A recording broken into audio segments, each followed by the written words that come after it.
सब तो पहला मैं धन धन साहब श्री गुरु गोबिंद सिंह जी महाराज जी की बख्शी हुई फतेह की सांझ पाउणा। वाहिगुरू जी का खालसा वाहिगुरू जी की फतेह।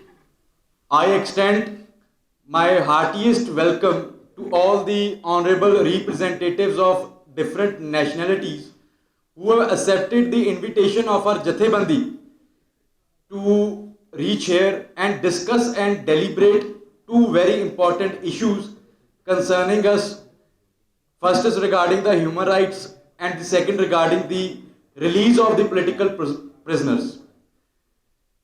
ਤੇ ਹੁਣ ਮੈਂ ਜੋ ਇੱਥੇ ਗੱਲ ਕਹਿਣਾ ਚਾਹਾਂਗਾ ਉਹ ਹੈ ਵੀ ਜੋ ਸਿੱਖ ਕੌਮ ਦਾ ਕੀ ਰਿਸ਼ਤਾ ਰਿਹਾ ਮਨੁੱਖੀ ਅਧਿਕਾਰਾਂ ਨਾਲ। ਇੱਥੇ ਮੈਂ ਤਾਂ ਇਹ ਕਹਾਂਗਾ ਵੀ ਜਦੋਂ ਤੋਂ ਸਾਡੀ ਇਹ ਕੌਮ ਹੋਂਦ 'ਚ ਆਈ ਹੈ ਉਦੋਂ ਤੋਂ ਹੀ ਸਿੱਖ ਕੌਮ ਦੇ ਜਿਹੜੇ ਮਨੁੱਖੀ ਅਧਿਕਾਰਾਂ ਦਾ ਘਾਣ ਹੁੰਦਾ।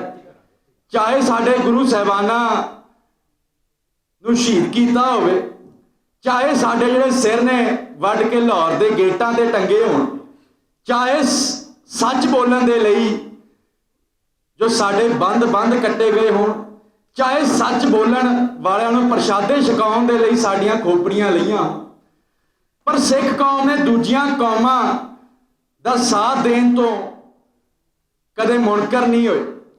ਚਾਹੇ ਗੁਰੂ ਨਾਨਕ ਦੇਵ ਮਹਾਰਾਜ ਨੇ ਇਹ ਆਖਿਆ ਹੋਵੇ ਰਾਈਟ ਟੂ ਸੈਲਫ ਡਿਟਰਮੀਨੇਸ਼ਨ, ਜੋ ਯੂਨਾਈਟਿਡ ਨੇਸ਼ਨਸ ਦਾ ਚਾਰਟਰ ਆ ਉਹ ਤਾਂ ਆਇਆ 1945 ਦੇ ਵਿੱਚ, ਪਰ ਗੁਰੂ ਨਾਨਕ ਦੇਵ ਮਹਾਰਾਜ ਨੇ ਉਦੋਂ ਰਾਈਟ ਟੂ ਸੈਲਫ ਡਿਟਰਮੀਨੇਸ਼ਨ ਆਖਿਆ ਸੀ ਵੀ ਤੁਸੀਂ ਆਪਦਾ ਜੋ ਮੈਂ ਜਨੇਊ ਧੱਕੇ ਨਾਲ ਪਾਉਣਾ ਨਹੀਂ।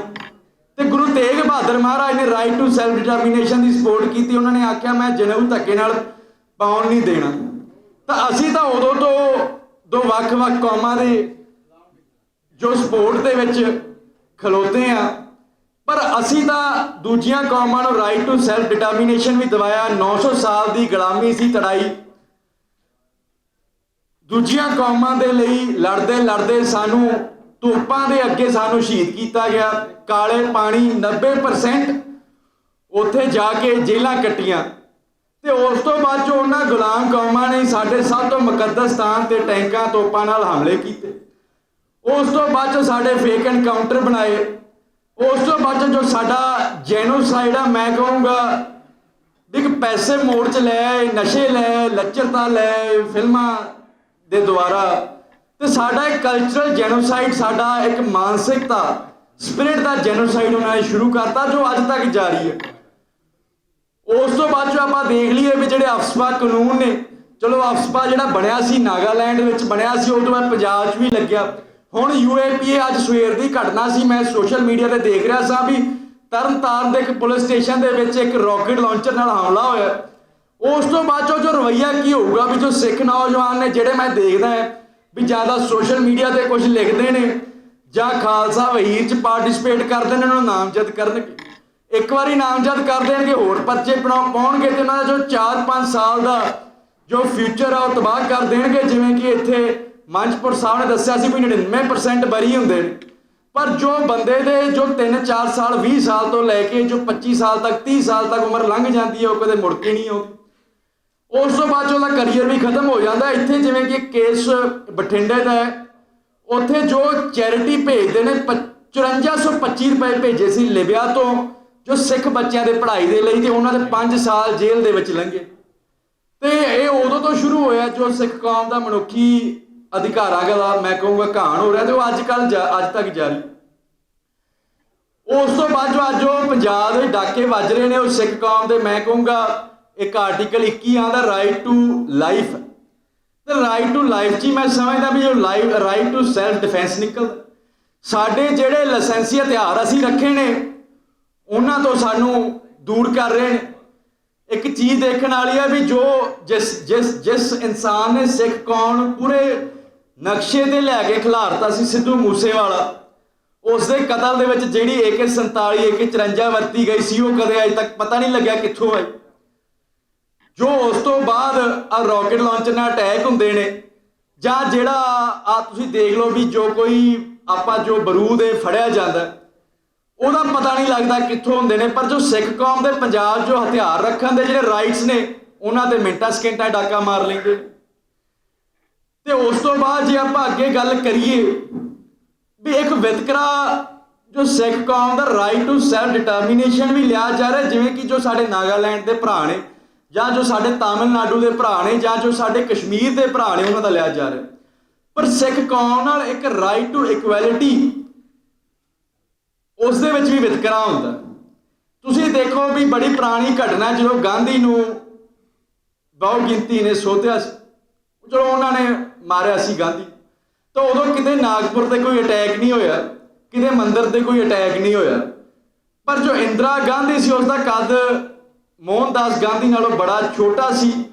ਉਸ ਤੋਂ ਬਾਅਦ ਜੋ ਦਿੱਲੀ ਦੇ ਗੁਰੂ ਘਰਾਂ ਦੇ ਵਿੱਚ ਜੋ ਗੁਰੂ ਗ੍ਰੰਥ ਸਾਹਿਬ ਮਹਾਰਾਜ ਨੂੰ ਛਾਲਿਆ ਵੀ ਗਿਆ ਤੇ ਅੱਗਾਂ ਵੀ ਲਾਈਆਂ ਗਈਆਂ, ਔਰਤਾਂ ਨੂੰ ਭਜਾਇਆ ਗਿਆ, ਨੰਗਿਆਂ ਕੀਤਾ ਗਿਆ, ਗਲਾਂ 'ਚ ਟਾਇਰ ਪਾਏ। ਇਹੋ ਜਿਹਾ ਮੈਂ ਸਮਝਦਾ ਵੀ ਇਤਿਹਾਸ ਹੋਰ ਕਿਸੇ ਕੌਮ ਦਾ ਨਹੀਂ ਰਿਹਾ। ਰਾਜੀਵ ਗਾਂਧੀ ਨੂੰ ਜਦੋਂ ਸੋਧਿਆ ਤੇ ਉਸ ਤੋਂ ਬਾਅਦ ਚਲੋ ਅੱਜ ਰਿਹਾਅ ਵੀ ਹੋ ਚੁੱਕੇ ਨੇ। ਪਰ ਜੇ ਇੱਥੇ ਆਪਾਂ ਗੱਲ ਕਰੀਏ, ਆਪਾਂ ਵੱਡੇ ਵੱਡੇ ਇਕੱਠ ਵੀ ਕਰ ਲੈਣੇ। 10 ਲੱਖ ਬੰਦੇ ਦਾ ਇਕੱਠ ਹੋਇਆ ਸੀ ਜਦੋਂ ਭਾਈ ਜਗਤਾਰ ਸਿੰਘ ਜੀ ਹਵਾਰਾ ਨੂੰ ਕੌਮ ਦਾ ਜੋ ਲੀਡਰ ਥਾਪਿਆ ਸੀ। ਉਹਨਾਂ ਨੇ 10 ਲੱਖ ਬੰਦੇ ਦਾ ਇਕੱਠ ਹੋਣ ਦੇ ਬਾਵਜੂਦ ਵੀ ਭਾਈ ਸਾਹਿਬ ਨੂੰ ਕੋਈ ਛੱਡਿਆ ਨਹੀਂ ਗਿਆ। ਤਾਂ ਇਹ ਜੋ ਪਰ ਸਿੱਖ ਕੌਮ ਜੋ ਹੈ, ਜਿਵੇਂ ਕਿ ਇੱਥੇ ਬੜੇ ਜਿਹੜੇ ਪਤਵੰਤੇ ਸੱਜਣ ਨੇ, ਬੜੇ ਸੂਝਵਾਨ, ਉਹਨਾਂ ਨੇ ਆਖਿਆ ਵੀ ਮੈਂ ਤਾਂ ਕਹੂੰਗਾ ਵੀ ਸਿੱਖ ਕੌਮ ਨੇ ਪਹਿਲਾਂ ਵੀ ਸਪੋਰਟ ਕੀਤੀ ਹੈ ਤੇ ਹੁਣ ਵੀ ਸਪੋਰਟ ਕਰਾਂਗੇ। ਤੇ ਜਿਵੇਂ ਸਾਰਿਆਂ ਦਾ ਜਿੰਨੇ ਵੀ ਬੁਲਾਰਿਆਂ ਨੇ ਆਖਿਆ, ਤੇ ਮੈਂ ਇਹੀ ਸਮਝਦਾ ਵੀ ਸਾਰਿਆਂ ਨੇ ਇੱਕੋ ਗੱਲ, ਜੋ ਹੱਲ ਇੱਕੋ ਹੀ ਦੱਸਿਆ, united we stand and divided we fall.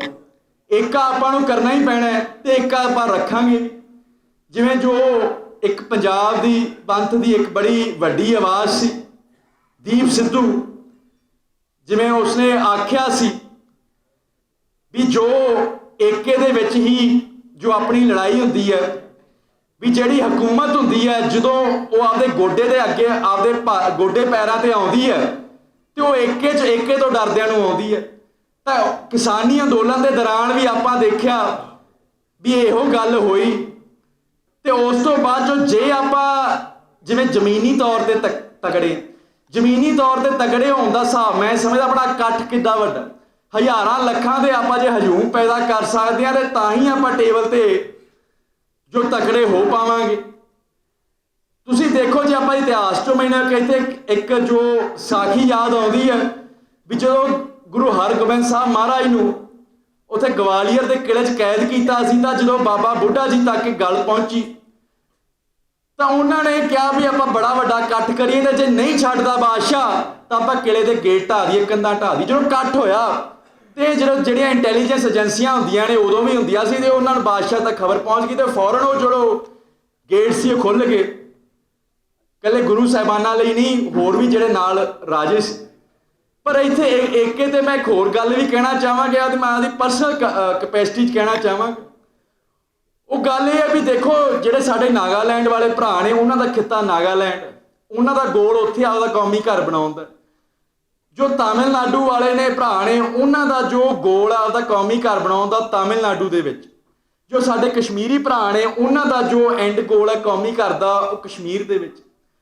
ਪਰ ਜਿਵੇਂ ਕਿ ਇੱਥੇ ਜੋ ਰਮਨ ਜੀ ਨੇ ਗੱਲ ਕੀਤੀ ਵੀ ਜੋ ਪੰਜਾਬ ਦੇ ਵੀ ਕਾਮਰੇਡ ਨੇ ਤੇ ਜੋ ਅਸੀਂ ਵੀ ਕੌਮੀ ਘਰ ਨੂੰ, ਜੋ ਖਾਲਸਾ ਰਾਜ ਨੂੰ ਖਾਲਿਸਤਾਨ ਆਖ ਲਓ, ਸਿੱਖ ਹੋਮਲੈਂਡ ਆਖ ਲਓ, ਤਾਂ ਉੱਥੇ ਜਿਹੜੇ ਪੰਜਾਬ ਦੇ ਕਾਮਰੇਡ ਨੇ ਉਹ ਗੱਲ ਕਲੀਅਰ ਕਰਨ ਵੀ ਜੋ ਮਾਓਇਸਟ ਰਿਪਬਲਿਕ ਜਾਂ ਜੋ ਕਮਿਊਨਿਸਟ ਰਿਪਬਲਿਕ ਬਣਾਉਣਗੇ ਕਿੱਥੇ, ਕੀ ਯਮੁਨਾ ਤੋਂ ਪਾਰ ਬਣਾਉਣਗੇ ਕਿ ਸਿੰਧ ਨਦੀ ਤੋਂ ਪਾਰ ਬਣਾਉਣਗੇ? ਕਿਉਂਕਿ ਸਿੰਧ ਤੋਂ ਲੈ ਕੇ ਜੋ ਯਮੁਨਾ ਨਦੀ ਤੱਕ ਦਾ ਜੋ ਸਿੱਖਾਂ ਦਾ ਇਤਿਹਾਸਕ, ਜਿਵੇਂ ਕਿ ਯਹੂਦੀਆਂ ਦਾ, ਜਿਊਜ਼ ਦਾ ਇਤਿਹਾਸਕ ਲੈਂਡ ਹੈ ਜੋ ਇਜ਼ਰਾਈਲ ਦਾ ਖਿੱਤਾ, ਤੇ ਉਹਦਾ 800 ਸਾਲ ਉੱਥੋਂ ਬਾਹਰ ਧੱਕਣ ਤੋਂ ਬਾਅਦ ਵੀ ਜੋ ਯਹੂਦੀ ਹੈ ਉਸ ਨੂੰ ਜਦੋਂ ਉਹਨਾਂ ਨੇ ਪਰਸ਼ੀਆ ਦੇ ਰਾਜੇ ਨੇ ਸਪੋਰਟ ਕੀਤਾ ਤੇ ਉਹ ਆਪਦੇ ਇਜ਼ਰਾਈਲ 'ਚ ਉੱਥੇ ਪਹੁੰਚ ਗਏ ਸੀ। ਉਦੋਂ ਬਾਅਦ 'ਚੋਂ 1945 ਦੇ ਲਾਗੇ ਜਦੋਂ ਇਜ਼ਰਾਈਲ ਦੀ 47 'ਚ ਨਿਜਾਤ ਹੋਈ, ਦੁਬਾਰਾ ਉੱਥੇ ਪਹੁੰਚੇ।